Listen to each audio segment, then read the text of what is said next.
Want to learn how to service the automatic transmission in your GMC Sierra?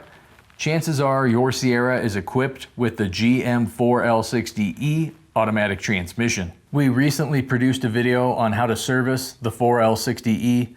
Some aspects of the job are pretty straightforward, while other aspects are not. In the video, I touch on some common pitfalls and how to navigate around them. Check out the video for free by visiting the Southpaw Autoworks YouTube channel. Links to both the channel and this video can be found in the video description down below.